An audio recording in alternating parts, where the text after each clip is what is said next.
Comme plusieurs antennes, FIAD au travers du monde, FIAD Yaoundé a eu aussi sa toute première académie de réussite totale ce jeudi 10 avril 2025 dans les conditions appropriées pour lancer avec brio cet événement. Sous la direction du président d'antenne, le coach Hugues Buncha, à l'entame, l'hymne national et le credo français-anglais ont été exécutés sous la direction du coach Abraham Bongem Onana et de l'ambassadeur Monique Mbome. Au Cameroun, berceau de nos ancêtres, je m'engage à parler de santé, to every person to whom I speak. Le coach Antoine Fomo, expert en passation de marché, est ensuite venu décréter la bienvenue à tous. Nous allons, lors de ces académies de réussite totale, parler à notre inconscience. Vraiment, ça va nous permettre d'agir facilement. Sur ce, je nous décrète une meilleure académie de réussite totale. Une panoplie d'exhortations prévues, la première sur le concept entrepreneuriat, affaires et argent, a été faite par le coach Gisèle Mambou, cadre de sécurité sociale, et avait pour thème « L'entrepreneur s'engage et se désengage vite ». L'entrepreneur a besoin, lorsqu'on lui présente un projet, de l'analyser rapidement et de saisir l'opportunité. Qu'est-ce qu'il analyse? Il analyse le risque.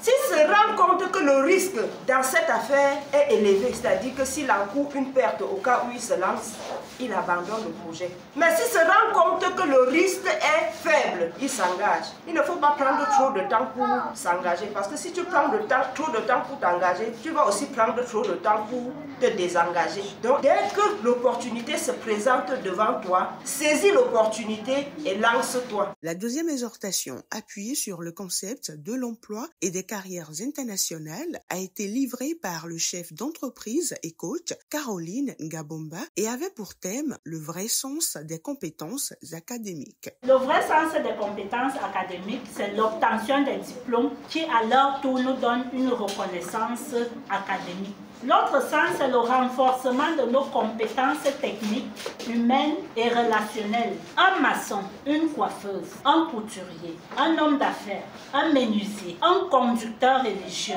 sera plus respecté, jouira d'une plus grande reconnaissance et d'une meilleure rémunération s'il possède un niveau académique élevé. En conclusion, les diplômes académiques n'est certes pas une garantie de l'emploi, mais ils représentent un atout considérable. La troisième exhortation, axée sur le bonheur conjugal et la réussite des enfants, a été développée par le coach Roland Chokessi, DG de l'hôtel Le Macambé, avec comme thème le coaching et la relation parents-enfants. On doit être des guides pour nos enfants.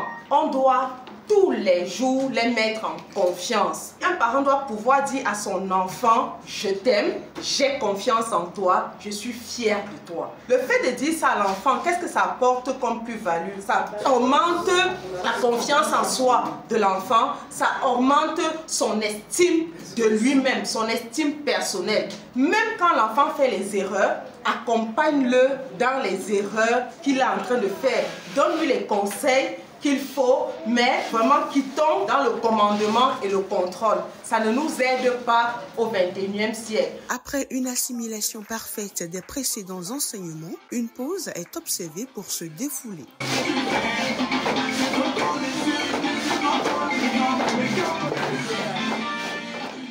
Puis, une quatrième exhortation axée sur le développement personnel et la santé a été développée par le coach Sylvie Bissa, DG du restaurant Shekina Nature, sous le thème de la thérapie de l'eau. Tous nos organes sont dans l'eau. Et si on ne boit pas suffisamment d'eau, on les sèche. Alors, selon ce que le PM nous a appris, la thérapie de l'eau, c'est le fait de boire l'eau comme il faut. C'est-à-dire demi-verre chaque 1 heure. Pendant 2 semaines. Après les 2 semaines, tu peux passer à 1 verre chaque 2 heures. Après les 1 mois, donc, tu es capable de boire 1 verre chaque 1 heure. Voilà comment on boit l'eau, pour que l'eau puisse être une bonne thérapie et pour qu'on ait une parfaite santé. L'appel à contribution du coach Nicole Mefozunda, cadre de société d'assurance, et l'atelier de programmation du coach Théophile Nkomo, cadre dans un ministère, se sont respectivement succédés tous les jours, là tout point de vue, je vais de mieux en mieux, tous les jours. Avant de laisser place à un dîner royal dont le menu était composé de risotto et de bobolo, accompagné de poissons panés et de poulet rôti, le tout arrosé de jus naturel de différentes saveurs et de l'eau minérale. Les gens me demandent comment je fais pour être si heureuse, si joyeuse et positive. Oui, les femmes me demandent comment je fais. Comme vous pouvez le constater, au FIAD, tout est toujours bien fait pour la satisfaction de tous. Rendez-vous jeudi prochain.